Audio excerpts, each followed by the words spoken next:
Hello dear students, adverb का basic class हमने cover कर लिया है। इससे पहले हमने एडवर्ब और पार्ट्स ऑफ स्पीच को कवर कर लिया। जो आप देखना चाहें तो आई बटन पर देख लीजिएगा।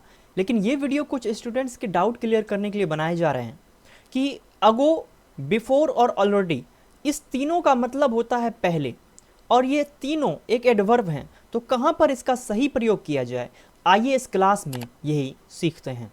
एडवर्ब का क्लास मैंने पहले ही ले लिया है, अगर आप देखना चाहें तो प्लेलिस्ट को चेक कीजिएगा। लेकिन आज एडवर्ब के ही तीन इंपॉर्टेंट चीज़ जिसका मतलब होता है पहले, अगो, बिफोर और ऑलरेडी।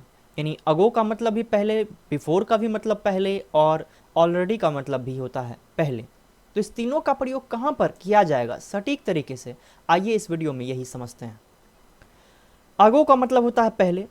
इसका प्रयोग पहले के अभिप्राय में तब करते हैं जब कोई घटना भूतकाल से लेकर वर्तमान तक के समय अंतराल को दर्शाना हो।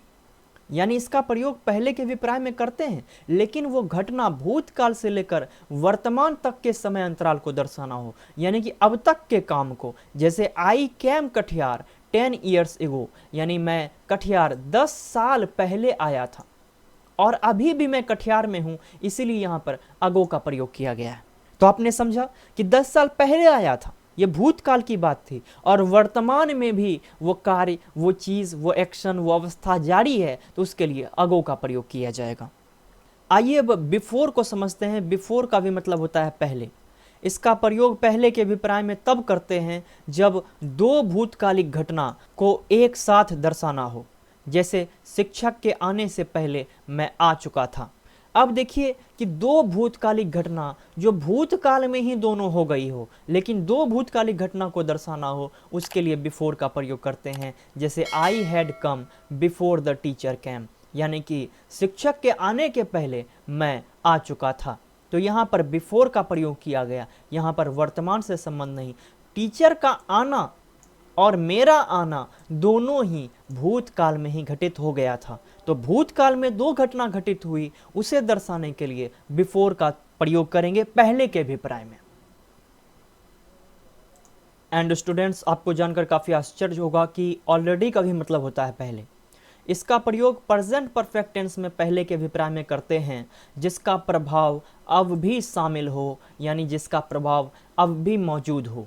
इसका प्रयोग प्रेजेंट परफेक्ट टेंस में होगा, लेकिन पहले के अभिप्राय में तब करेंगे जब इसका प्रभाव अब भी जारी है, अब भी शामिल है उसमें। जैसे I have already seen the Taj Mahal, मैंने पहले ही ताजमहल देखा है, मैंने पहले ताजमहल देखा है। तो पहले जो देखा है, अगर फिर से देखा तो याद आया कि मैंने तो ताजमहल देखा है, या फिर आपको याद है कि मैंने ताजमहल देखा है, उसका प्रभाव आपको अब भी शामिल है आप में, अब भी आपको पता है कि आपने ताजमहल देखा है। तो वहाँ पर पहले के लिए ऑलरेडी का प्रयोग किया गया है, मैंने पहले ताजमहल देखा है। अब यहाँ पर लिखा गया I have already seen this picture, मैंने इस फिल्म को पहले ही देखा है, यानी पहले देखा है। यहाँ पर पहले के लिए ऑलरेडी का प्रयोग किया गया, यानी कि उस पिक्चर को देखते ही आपको याद आया कि मैंने तो पहले देखा है, या फिर आपको याद है कि आपने इस पिक्चर को पहले देखा है, यानी कि इसमें जो प्रभाव है ये अब भी मौजूद है।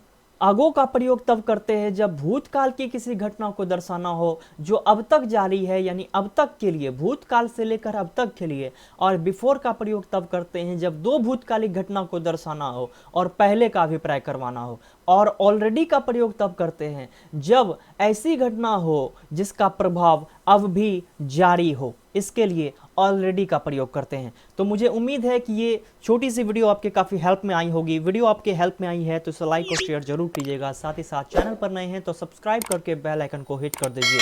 फिलहाल के लिए इतना ही, मिलते हैं किसी अन्य वीडियो में।